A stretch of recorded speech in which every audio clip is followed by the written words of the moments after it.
Now we're going to get down to the nitty-gritty of what Indians are all about.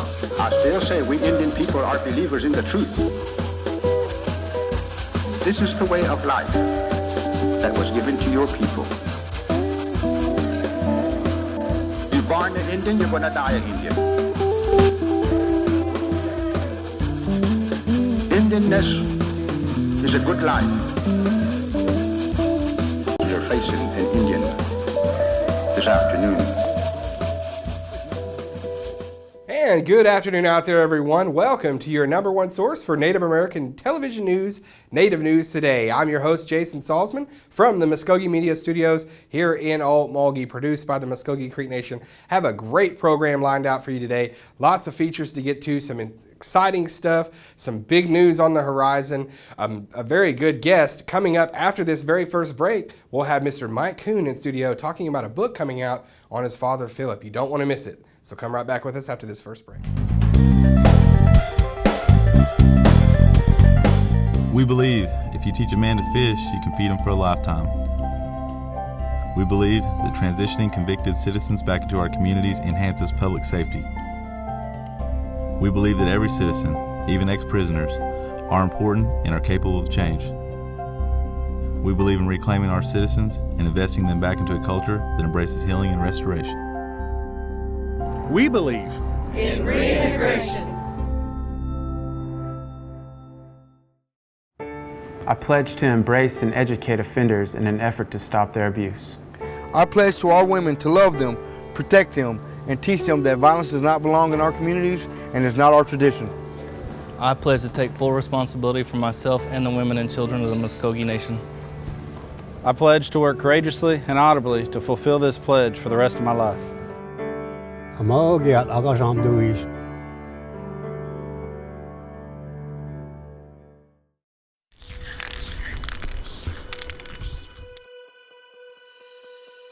I think creatively, I was just into drawing for a long time, ever since I was a kid. It wasn't until maybe around late 2007, 2008 that I became aware of the graffiti scene. It changed everything for me. You don't even really understand in the beginning what kind of journey it's going to take you on, but I think that in order to become great at what you do, it really boils down to how you feel about yourself and how you feel about your own artistic creativity and your own expression. I think it comes from a belief in oneself and pushing yourself to the limits as far as you can take it.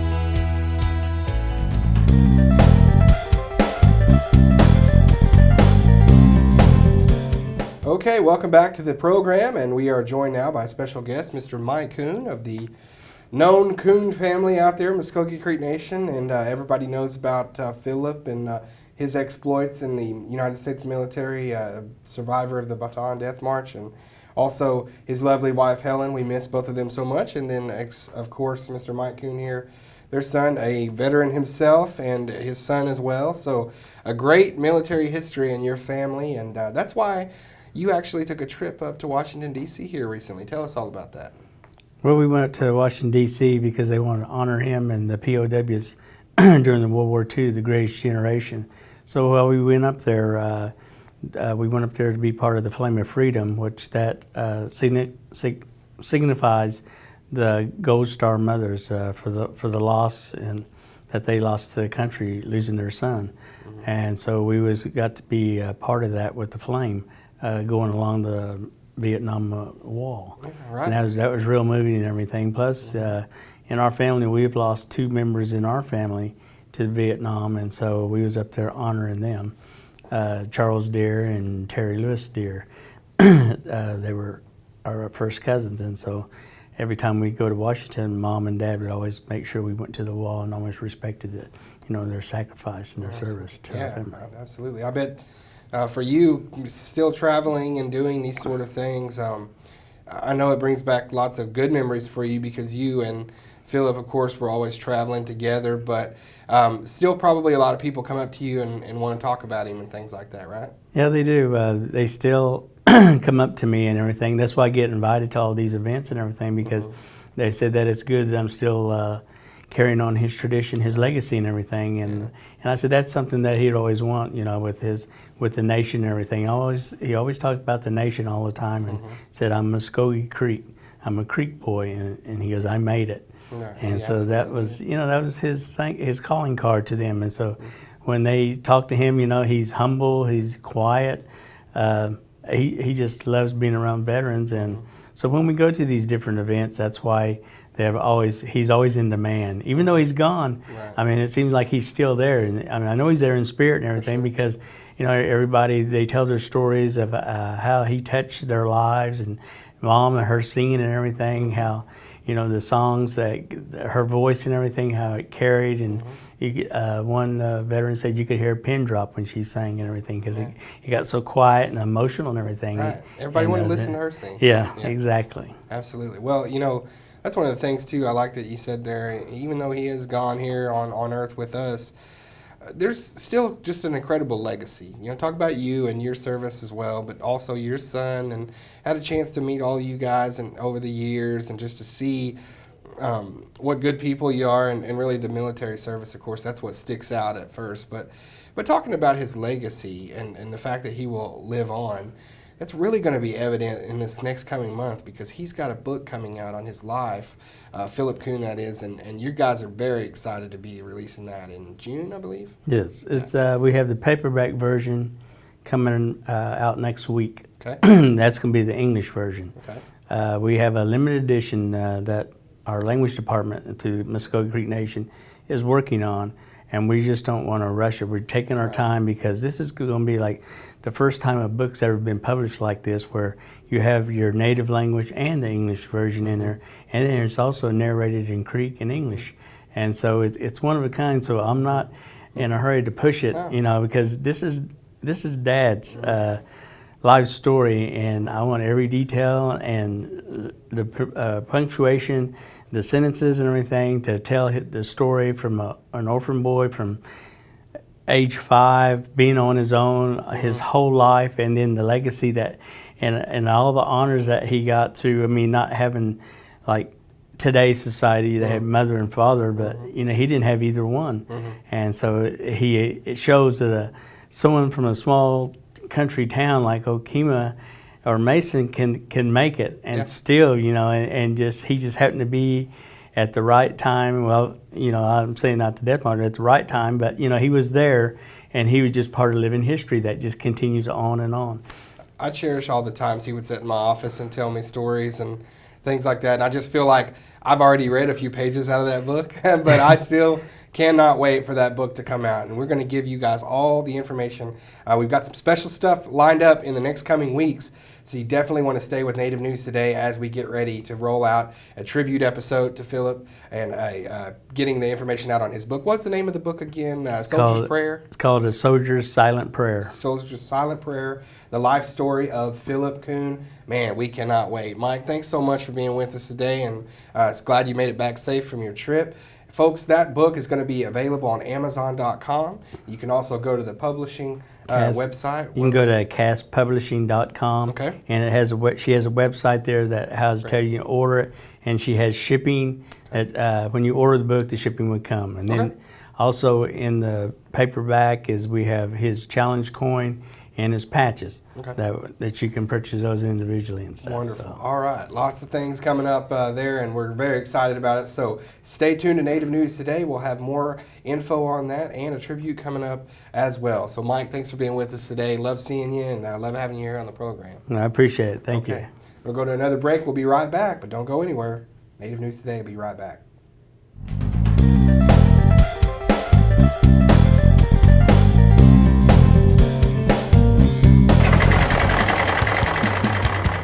The Muskogee Creek Nation and the Tulsa RV Ranch present Outlaw Super Nationals Tractor Pull.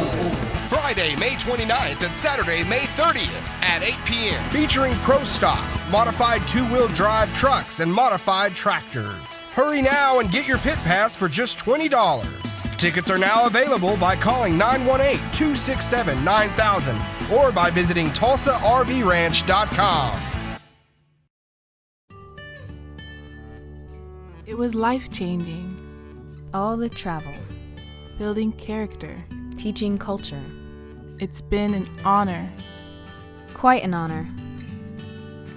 Your 2014-2015 Miss and Junior Miss Muskogee Creek Nation. Ladies, take your final walk. This is Principal Chief George Tiger of the Muskogee Creek Nation. You don't want to miss the crowning of our new Muskogee Creek Nation Goodwill Ambassadors.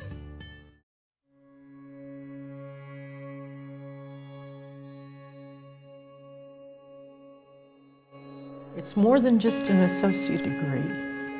It's a life-changing experience.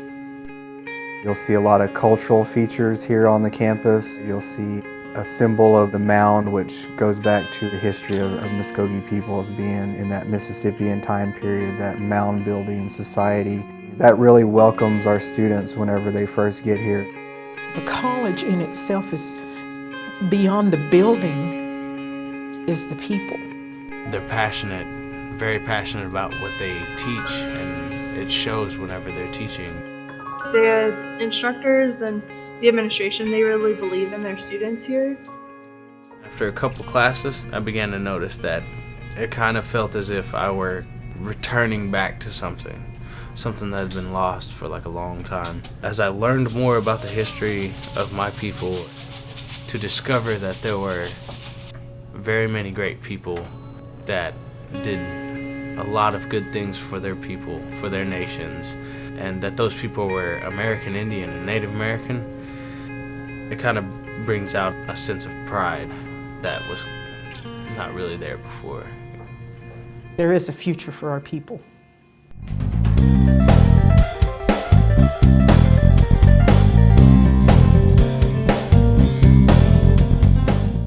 And welcome back to Native News Today. Jason Salzman, your host here. Want to thank one more time Michael Coon for coming in and being with us, talking about a new book coming out about Phillip Coon, his father, the Bataan Death March survivor. Definitely be looking for that on Amazon.com, and keep it tuned right here to Native News Today. We'll have more information coming out as the weeks progress leading up to that opening. Well, our first feature this week takes us right up the road to Tulsa, Oklahoma, specifically La Fortune Stadium. I bet a lot of you out there did not know that Tulsa has a semi-professional women's football team. Now, not a lot of people think, when they think of football, think of women playing football, but they definitely are in Tulsa. There's a big Native American presence on the team, too. A few of our Muskogee Creek citizens, we'll spotlight one of them there in this feature here, but a few of our Muskogee Creek citizens are players on the team. The Muskogee Creek Nation is a sponsor for this team, so lots of Creek presence, lots of Native American presence with the Tulsa Threat ladies football team. We are the only women's semi-professional football team here in the state of Oklahoma.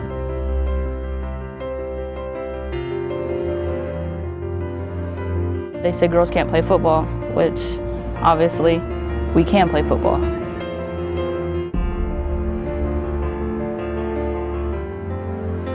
If you want to play, go do it. I mean, don't let nobody else, hold you back from playing because somebody else says that you can't play.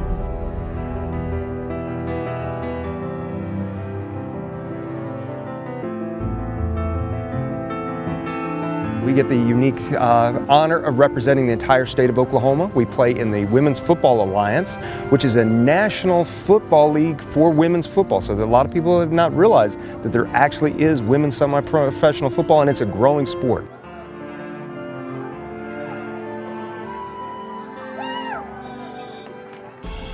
We have a variety of young ladies from very different backgrounds. We also have a number of Native Americans, representatives of the Muskogee Creek Nation. I know for specifically Katrina Beaver, Angelique Hughes, and we have a number of other individuals representing some other different tribes here in Oklahoma. So we have a very strong, we are a true melting pot here in the state of Oklahoma with this football team, and I think they represent our state very well. They're on and off the field.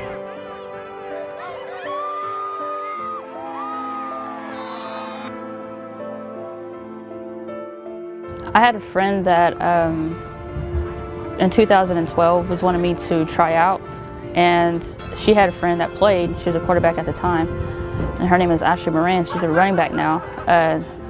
She kept asking my friend to get me to play or try out, and I eventually gave in. I went and tried out. In 2012, I made the team.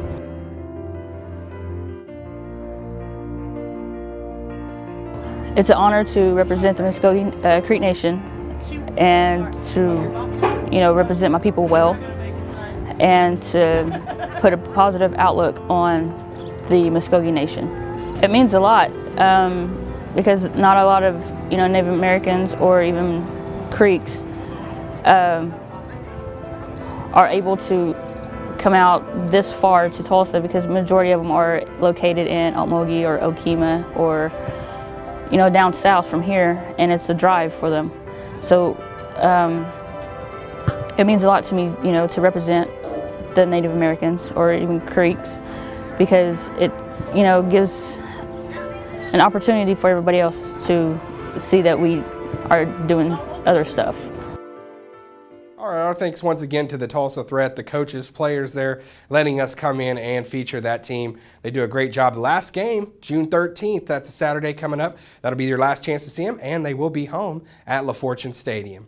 Moving right along to our next feature, right over here at the Pavilion, the Claude Cox Omniplex, it was really happening the other day. If you drove by and was wondering what was going on, the senior games, our senior services department do an excellent job coming up with not only trips, but things for the seniors to do, getting together, fellowshipping, talking, whatnot. And the senior games is an excellent way for not only our seniors to get a chance to do all that, talk to each other, be in a social setting, but also get some physical fitness in. They're doing things like beanbag tosses, jacks, they do basketball, all kinds of stuff. And Mark Abbott, one of our newer guys here on Native News Today, went over, shot, and produced this story. And definitely we are glad to show it to you now, the Senior Services Program and the Senior Game. It's springtime, a time of new beginnings, and with it comes baseball season and the expectation of hotter weather. But in Okmulgee at the Muskogee Creek Nation Dome, there's another kind of heated competition, the Elder Games, hosted by the Muskogee Creek Nation. Participant Don Tiger gives his thoughts. We're here for the senior games that our senior services have every year. They conduct games for all the seniors that are 55 to 60 gets 66, I believe, gets medals for basketball, horseshoes, beanbag toss, jacks, just things that we can come up with that we can excel our old activities that we used to do years ago and coming on up.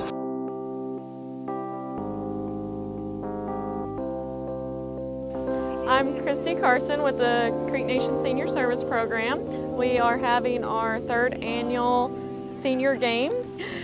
We do softball throw, jacks, horseshoes, beanbag toss, and free throw contest. We have two different age groups, 55 to 65 and 66 and older.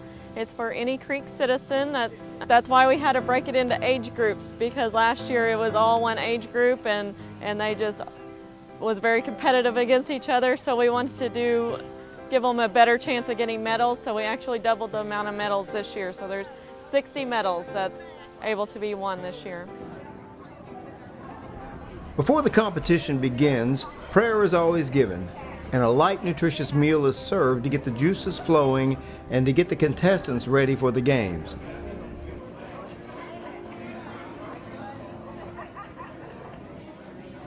Chief Tiger stops by every year to deliver an inspiring message and to wish the participants good luck, and to catch up with those who've come to play.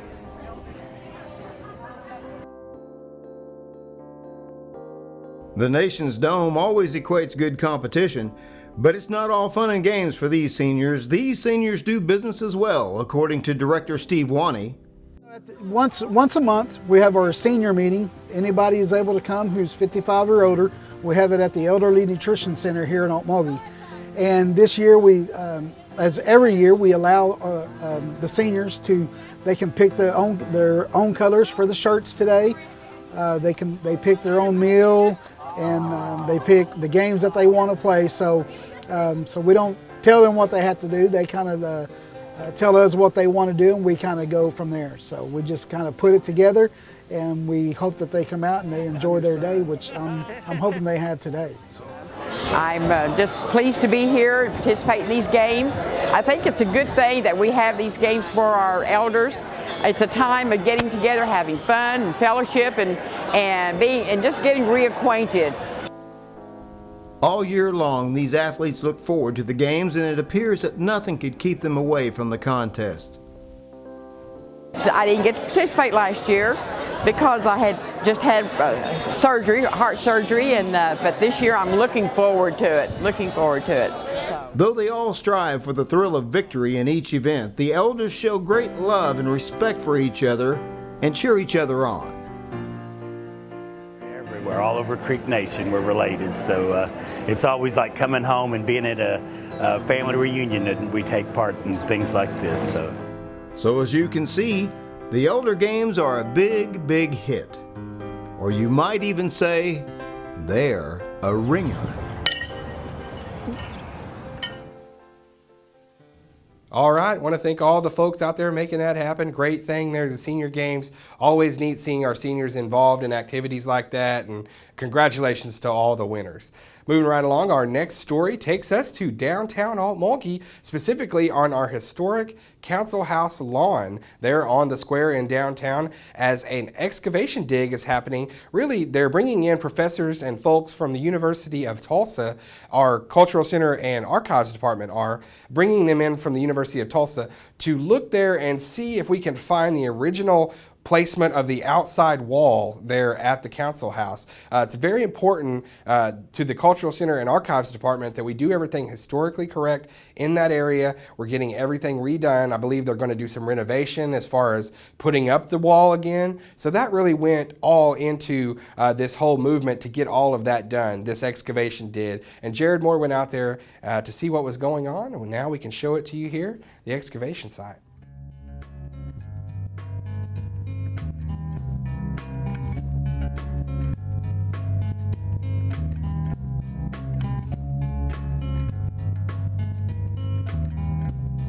For about 20 years, I've done research on the heritage of the Muskogee Creek people and their ancestors. And so I moved out here to Tulsa about 3 years ago to continue that work and work more closely with the tribes.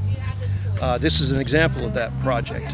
We are working with the Muskogee Creek Nation to try to help preserve and educate about this particular area and this building, this council house. The Creek people and their ancestors have been making council houses for a very, very, very long time, hundreds and hundreds of years. They have taken different forms. This is the latest one here, this historic one here. It's a different form than have been in the past, but this is the one we're researching, trying to preserve right now. What we're doing here today is we're beginning to do an excavation, an archaeological excavation, to try to identify where the wall was that used to surround this. There used to be a wall that surrounded all the corners here, and it was taken down in the past. And as a part of the restoration, we're wanting to try to see if we can see any evidence of that old wall, what the foundation looked like, exactly where it was. And so what we've started with is doing a lot of documentary research, looking at photographs, descriptions, researching the development of the street here, like how it was built and expanded. And so we did all sort of as much background research as we possibly could before we came out to do any investigations. We also worked very closely with the Muskogee Creek Cultural Preservation Office to coordinate with them and let them know what we're doing. We worked through a long description of what we're doing with them. They came out and did some what we call remote sensing, or like ground penetrating radar. And we're probably going to be excavating here for about a week or two, depending on what we find. We want this archaeological and historical data to help inform what they do for the preservation. And so one of the requests that they made to us as the archaeologists and historians is where architecturally what was the wall like. We have descriptions. We know, well, it's probably made of stone, but exactly what it was like. And from an architectural perspective, that's one of the reasons we're doing this. Another aspect of what we're going to be doing is be excavating relatively small area adjacent to the building at the request of the architectural firm, because they wanted to know about erosion, how water is flowing around it, and how the foundation, what sort of condition the foundation's in. Another request from the architectural firm is that they wanted to know exactly what kind of wood was used to build the council house, and what kind of paint, what sort of chemicals, or what sort of materials that they used. And so that's another aspect of our investigation, is they've asked us to take wood analysis, do a wood analysis and a paint analysis. And we've taken those samples already in strategic locations around the building. We've recorded where those are. One is part of the rafters, and we took some wood from the floor, so we can look at that under a microscope and identify the species of that wood. And so we'll know exactly what kind of species, and maybe identify where that came from in the landscape. One of the really wonderful aspects about the University of Tulsa's cooperation with the Creek Nation is that our students get experience and with working with the projects also. We have here a few students. These are some of our graduate students, our doctoral students in anthropology. Katie Garner is helping with direct this excavation. She has did her master's degree and her dissertation on the history of the Creek people. And so this is a continuation of her work. She's studied architecture going back hundreds and thousands, about 1,000 years of the Creek people and their ancestors. Alicia Odewale, she's a specialist in historic archaeology. She's worked in the Caribbean and Virginia, Mississippi, and now she's continuing that work and bringing her expertise in to help out with this project. Kelsey she did a lot of the historic research and looking at how the archives was used, how every room in the building was used, how the grounds were used, what sort of activities occurred. And so there was a lot of different aspects of this that we're bringing together to help with the interpretation and preservation of this important resource. Okay, that'll wrap up another episode of Native News Today. We certainly hope that you enjoyed watching these stories, these features, as much as we enjoyed putting them together for you. All throughout the week, we're putting together these stories. We're going and shooting them in hopes that we can put out a quality product for our viewers. The only statewide weekly Native American TV program. So glad to bring it to you each Saturday, each Sunday in both the Tulsa and Oklahoma City markets. Hey, if you can't catch us on either one of those, CW 1219 in Tulsa, KSBI in Oklahoma City. You can catch us on our YouTube channel. There's all kinds of videos on there that we do, PSAs we make, videos we do for different departments, and also updated weekly with new episodes each week. So keep updated on that YouTube channel. Also our Facebook, our Twitter. You can find all kinds of information on us there, and you can see what we're doing throughout the week putting the show together. So it's a nice little behind the scenes look. Well, for Jared Moore, Devaney Luxinger, Mark Abbott, myself, Jason Salzman, all the great people here at Native News Today, we'll see you guys next week.